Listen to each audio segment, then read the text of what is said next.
Jautājums ļoti īss Mitrofānova kungam. Es tā neizlasīju tik cītīgi to PCTV programmu. Un tā īsti te varbūt precizēsiet, vai tur bija kāds ieraksts par PVN pilnīgu atcelšanu treniņbiksēm un semačkām?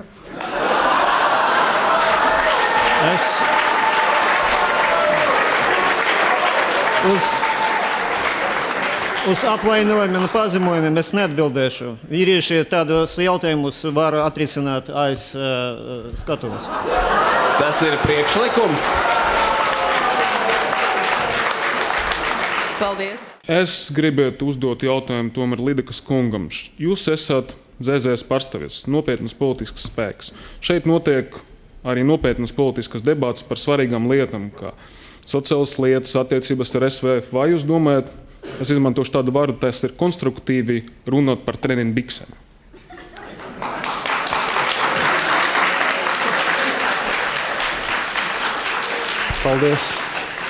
Paldies par šo jautājumu. Es no sirds atvainojos Mitrofānova kungam par savu nesavaldību.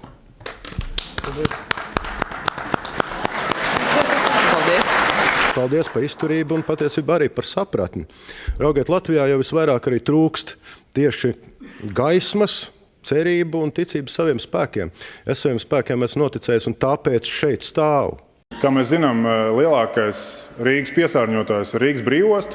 Sarkandaugavas iedzīvotāji katru dienu elpo benzolu, bet, diemžēl, Zaļās partijas programmā neatrada nevienu vārdu, ko tad mēs darīsim Rīgas brīvostā šajā sakarā.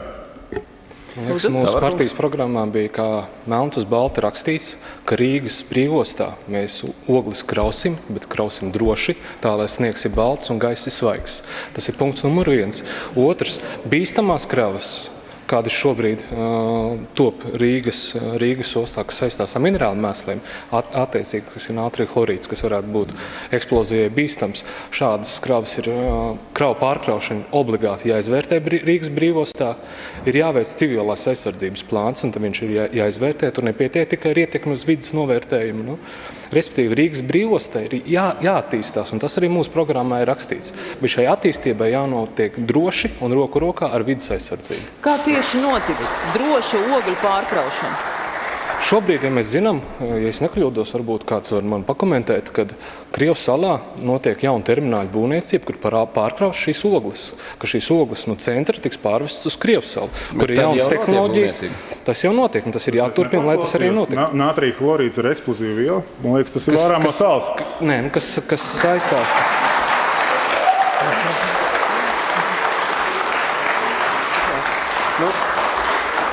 Es, diemžēl, neesmu fizikas eksperts un ķīmijas, lai es varētu šīs niansēs varbūt nokomentēt, bet ir šī viela, kas ir. Dažiem var likties, ka balsoja tāpēc, ka Pūces kungs rādīja īkšķi uz leju. Nē, tā nav. Ne jau Pūces kungā slēpjās šis mans balsojuma motīvs. Pēc būtības apstākļi vienkārši.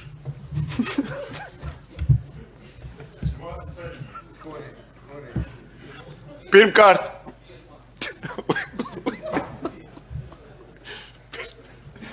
es atvainojos, Bondarkungs, tiešām viss kārtībā? Jā. Es saku, ka sēdz vadītājs uztraukties. Jā, tas viss kārtībā. Ja, varbūt Rieksteņkungs uzdos un jūs pēc viņa? Nē, pirmkārt, Liepiņkungs nespēja nomotivēt to, kas tad slēpjās šajos priekšlikumos. Iedomājieties situāciju. Mums tagad ierobežos šo te iespēju izteikties par motivāciju uz 1 minūti pēc balsojuma. Cik reizes šajos 8 mēnešos kāds ir izmantojis šo iespēju? 1 reizi, un to pašu ķirsis.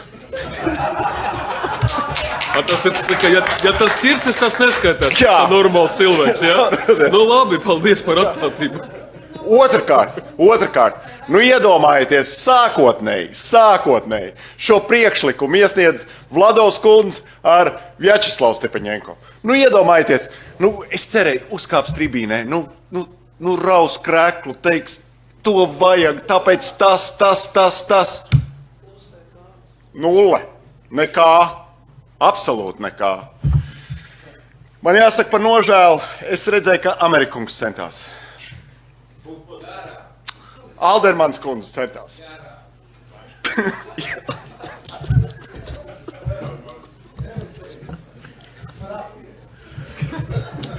Es atvainojos, tas ir... Nē, es tikai un vienīgi uztraucos, vai Bondara kungs ir pabeidzis vai nav pabeidzis, un attiecīgi, kādi viņam ir tālākie plāni par savu motivāciju.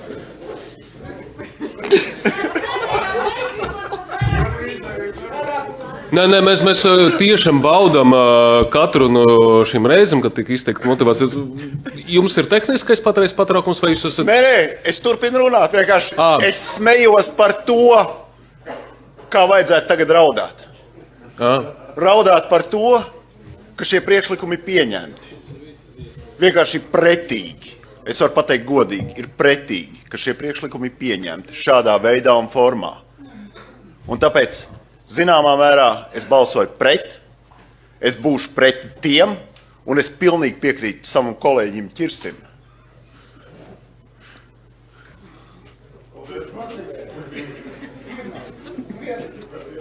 Es atvainojos, jūs tagad arī paužat savu motivāciju ar tam rokas kustībām, vai tas neskaitās?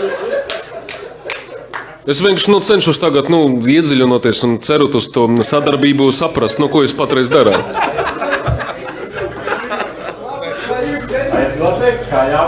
Nē, es vienkārši cenšos saprast. Tā arī ir daļa no motivācijas, vai tas jau ir kaut kāds cits veida aktivitātes? Saeimas deputāts Valērijas Kravcovs šodien no tribīnes demonstrēja, cik labi proti latviski lasīt no lapas. Līdz šim Kravcovs bija vairījies publiski runāt. Šodien deputāti Saeimas mandātu iesniegumu un ētikas komisijai nodeva lēmumu projektu par deputāta izslēgšanu no Saeimas nepietiekamo valodas zināšanu dēļ. Līdz šim Saeimā tikai retajam bija iespēja ar deputātu Kravcovu pārmīt kādu vārdu, jo viņš no sarunām vairījās. Kravcovs sēdes laikā vairāk kārt pārlasīja sagatavoto tekstu, bet viņa uzruna pārsteidz daudzus deputātus, kuri centās kolēģim par plecu saskatīt, vai runa nav uzrakstīta kirilicā. Deputāts lauzītā latviešu valodā aicināja noraidīt lēmumu projektu par viņa izslēgšanu no Saeimas sastāva. Es nebaidās. Esmu parlamentā manas valsts pilsonī vēlēts. Kravcovs runājot vairākas reizes kļūdījās, bet kopumā viņa teikto varēja pietiekoši labi saprast. Viņš stāstīja, ka audzis Ievīrijā ieguvis 2 augstākās izglītības, ka viņam ir 2 meitas latvietis un dēls krievs, ka strādājis uz ekskavatoru, skalojis zeltu un vēlāk metalurģijā lējis tēraudu, tad nonācis Latvijā. Ja vajadzēs, es aizstāvēšu mūsu Latviju uz latviešu valodu, kā es teicu deputāta Zverestā. Bet atcerieties, uz ceļiem sibirieši nekad nav stāvējuši. Kravcovs latviešu valodu apgūst vairākus gadus un savu lepnā rakstura dēļ necenšoties pierādīt, ka prot tajā sazināties, uzskata deputāti latviešu valodas skolotāji. Kā skolnieks, viņš man ir labs skolnieks, viņš mācās latviešu valodu. Protams, viņš viņu vēl nemāk tik perfekti kā latviešu tautības cilvēks.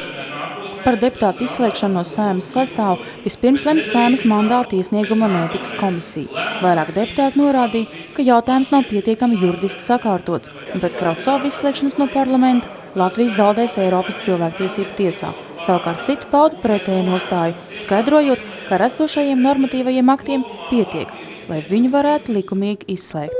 Ja būtu lēmums, ka mēs tā ātri kolēģi Kravcovu izslēdzam, tas nozīmē, ka mēs ejam nevis uz sabiedrības vienotību, saskaņu, psiholoģisko saliedētību, bet gan uz šķelšanos. Es zinu, ka Saeimai nav nekāda iespēja atgūt uzticību, un mums viņa nokritusi ļoti zemu. Nav iespējams atgūt uzticību, ja mēs nedomāsim līdzīgi, kā to dara cilvēki mums apkārt. Saeimas kārtības rullis paredz, ka deputāti ar Saeimas lēmumu var izslēgt no Saeimas sastāvu, ja tiek konstatēts, ka viņš neprot valsts valodu tādā apjomā, kāds nepieciešams profesionālo pienākumu veikšanai. Juridiski nav noteikts veids, kā šo faktu konstatēt, tādēļ jau drīzumā varētu tapt attiecīgi likuma grozījumi. Kravcovs sola apgūt valodu un sniegt arī intervijas. Madara Līdzīte, Juris Rītiņš, Latvijas televīzija. Sākšu ar citātu no likumprojekta par grozījumiem Latvijas Republikas Satversmē un aicinu ikvienu no jums ieklausīties un aizdomāties par to, vai jūs spētu teikt šādus vārdus. Es, Jānis Tupenieks, uzņemoties Saeimas deputāta amata pienākumus, Latvijas tautas priekšā zvēru, būt uzticīgs Latvijai, stiprināt tās suverenitāti un kā latviešu, tā krievu valodas, kā vienīgās valsts valodas. Un tagad arī otrā versija, kura cerams, tāpat kā pirmā versija, ko tikko nolasīju, no šīs tribīnas skan pirmo un pēdējo reizi. Я не супенекс, вступая в должность депутата Сайма, перед народом Латвии клянусь быть верным Латвии, укреплять ее суверенитете как латышский, так и русский языка, как единственный государственный языка. Es šādu zvērstu nekad nevarētu nodot, un ceru, ka tas nebūs jādara arī nevienam no jums. Jo Latvijā ir un būs tikai viena valsts valoda – latviešu.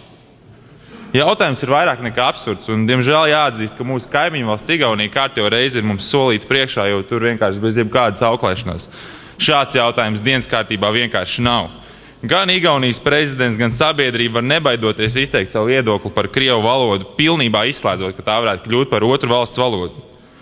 Un jautājums par piedalīšanos vai nepiedalīšanos referendumā vispār ir liekas. Ikvienam latvietim ir jāiet un jāpauž savu nostāju balsojot pret krievu valodu kā otru valsts valodu. Paldies! Paldies Upenieku kungam!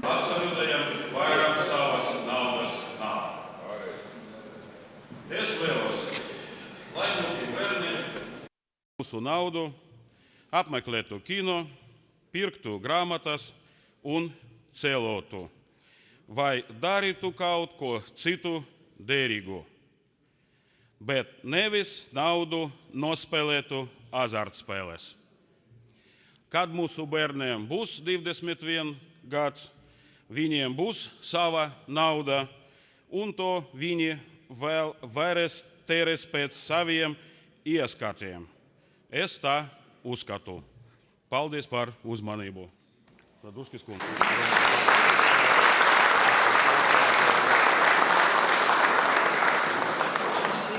Cienījami kolēģi, man jautājums Krauco kungam. Es gribēju tur no vietas uzdot šo jautājumu. Ja es nemaldos, jūs teicāt 80 gadu vecumā mūsu bērni. Diemžēl, ja es nemaldos, kā var būt 80 gadu vecumā bērni? Šeit ir tā neskaidrība. Es gribu tikai skaidrību. Es gribu no jums skaidrību, neko citu. Ir Ziemassvētku laiks, un kā mitoloģija saka, prāt Griņš un Skrūčs nāk pie prāta, bet Šlesera frakcija nenāk pie prāta arī Ziemassvētku laikā. Draugi, šis varētu būt smieklīgi, ja nebūtu tik skumji. Jūs ar šo parādāt, Šlesera frakcija, savu izpratni par demokrātiju. Ja jums nepatīk kāds viedoklis, jūs gribat cilvēku izmest no komisijas. Man jūsu viedokļi arī ļoti bieži vien nepatīk, bet nekad es neesmu netaisos parakstīt iesniegumu, lai arī jūs, Liepiņas kundze, izslēgt no juridiskās komisijas. Jo es ticu demokrātijai, Šlesera frakcija netic demokrātijai. Kolēģi, tas man nepārsteidz, jo vakar Šlesers bija pie Orbāna, priecājās, kopā ielika bildi, priecājās, kā viņi tālāk valdīs par Eiropu. To, ko mēs redzam, šis ir tikai maza lieta no tā, ko Šlesera frakcija sapņo savos sapņos, ja viņi pārņemtu varu, kā viņi rīkotos pret saviem oponentiem. Jūs arī šobrīd mēģināt iebaidīt mūsu jauniešu organizāciju, cilvēks, kas iestājās par cilvēktiesībām, bet, draugi, jums neizdosies nekad. Mēs nenobīsimies. Aicinu balsot pret. Mēs te tā kā kaut kādos, es nezinu, akmens laikmatā, kā šķērsot upi, nevaram izdomāt. Tā ir gājēji pārēji tikai pa ūdeni.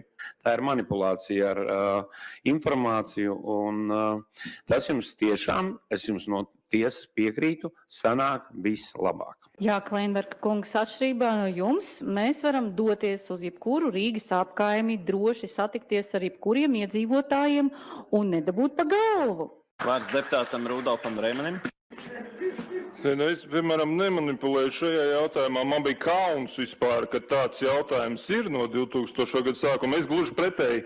Es sāku darbu te domē, neļaus man samalot Berholts kungs, es ļoti tā atvēzējies, biju domāju, beidzot varētu pa 4 gadiem te jūs, mēs, tie, kas pie varas uzbūvēt tiltu, savienot Bolderāju kā reiz ar Vecmoguru. Un tā man likās tieši, ka es vēl lietoju vārdu pornogrāfija, ka jūs piedāvājat tā vietā ar kaut kādiem kuģīšiem to risināt. Man tas likās, kā nav kauns jau, kur 35 gadus nevar uzbūvēt vienu tiltu pāri. Tad es sapratu, ka te nereāli, kurš te jau bija aprēķinājis, ka 2 miljardi vajadzīgi tam tiltam būšot, tad es sapratu, čau, tur vispār 30 kilometrus uzreiz būvē no Jūguls līdz Imantai, ka tas tad nebūtu caur kāpiem vēl, tuneli taisīt garāku nekā zem Daugavas, Tad es sapratu, labi, tad vismaz kuģīti.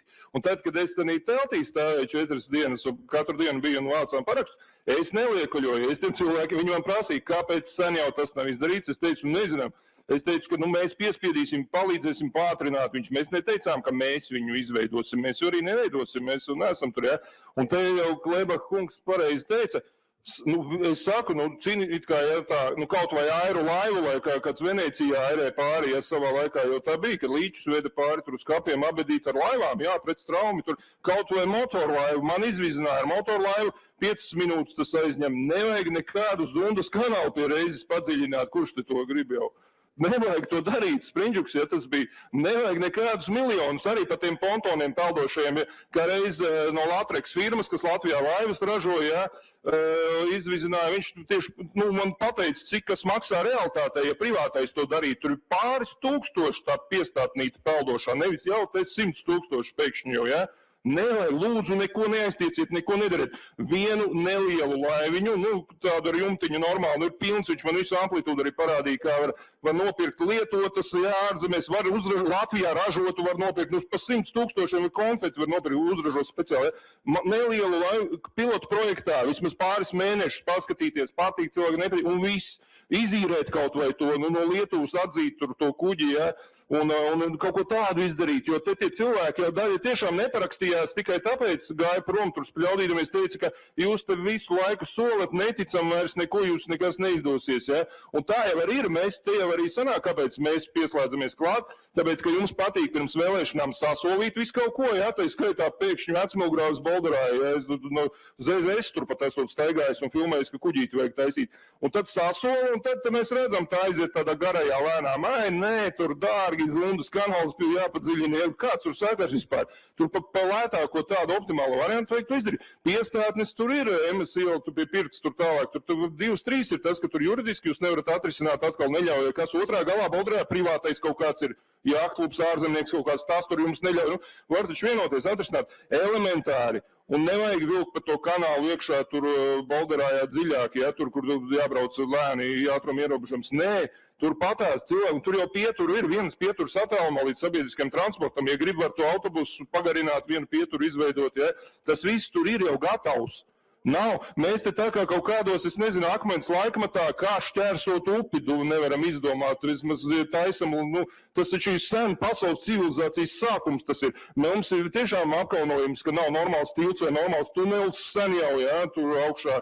Ka mums tagad vēl pat nemākam kuģīt elementāri. Paņemam jebkuru pasaules pilsētu, es pat pieļauju daudz nabadzīgākas valstis kā mēs, kas māk šķērsot upi dažādos veidos.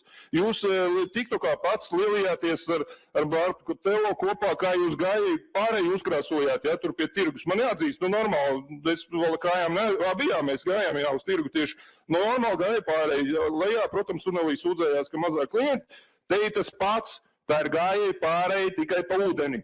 Ja jūs to spējāt izdarīt progresīvi, izdariet arī šo, es pat jūs slavēšu, reklamēšu, lielīšu, es neteikšu, ka es to izdarīju, es teikšu, reku var sastrādāties, kā reiz malači, labi, nesapriecējieties te pātru arī, bet izdarīt to vajag. Vienkārši kaut vai butaforiski izdarāt tā, pēc tam teikt, nē, tur pa dārgu, kas tur, tie nevajag kaut kādus nogremdēt. Tur, un nevajag teikt, ka tur iekāps kāds iekšā kanālā ar kāju, iekritīs, dzirdēju tādus argumentus, tāpēc vajag tās dārgās piestātnes, jo tagad tur šūposies tā lētā un kāds iekritīs ūdenī vēl, un lūdzu arī ziemā, lai būtu. Tur normāli var braukt ziemā, tur neaizsalst. Un vajag, lai Rīgas satiksme, eiro 50 etalons, ja tur pārsniedz izmaksas, subsidēt. Gluži vienkārši te ir dāvana rīdziniekiem visu un neko tāds sīk naudu paņemt no Skanstes parka no tiem 23 miljoniem. Nē, pagaidām. Stepaņenko kundze otro reizi.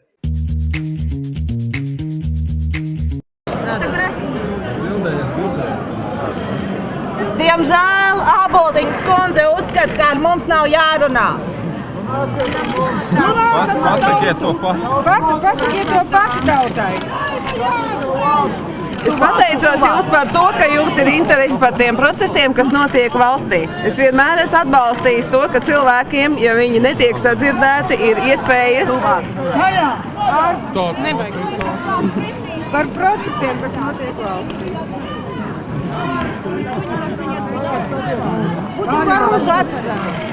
Paldies, ka jūs esat atnākuši un jums ir interesi par tiem procesiem, kas notiek valstī. Mums ir sāpi, tā ir tautas sāpi, nevis interesi pirmkārt. Es pateicos par to, ka jūs esat uzrakstījuši konkrētas prasības, kuras katrā ziņā tiks nodotas Saeimas deputātiem, un es saprotu, ka lai arī tie jautājumi, kas nav tieši risināmi, Saeima nevar atcelt elektroenerģijas tarifus, bet jūs esat vēlējušies, lai... Мы будем вас распускать, Saeima. Вы нам не нужны, честное слово. Вам смешно, да? Вы можете смеяться, у вас зарплата большая. А я на tās ir jūsu tiesības. Tiesības. Какие у нас здесь tiesības? Вы награбастали денег, у вас все tiesības. Mierīgi man galvu nepasatiekšās. Es neesmu nevienam neko nozagus, un jebko, kas kad manā dzīvē man pienākās, esmu. Jūs personīgi neiet par darbu? Jā, es esmu strādājis arī par 40 latiem algu, un arī esmu mazgājusi grīdu no 12 gadu vecuma, lai spētu mācīties un apģērbties. Mazgāšu, neuztraucieties.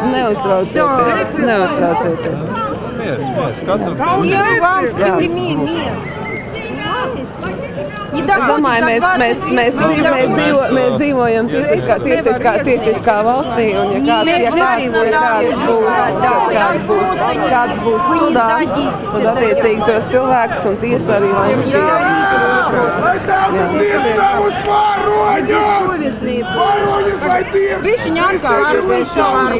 Вас еще полиция охраняет. Я бы на вашем месте не охраняла вас. Разграбили всю лавку. Все довели до оружия. Nē, kur ir paraksts? Lapa.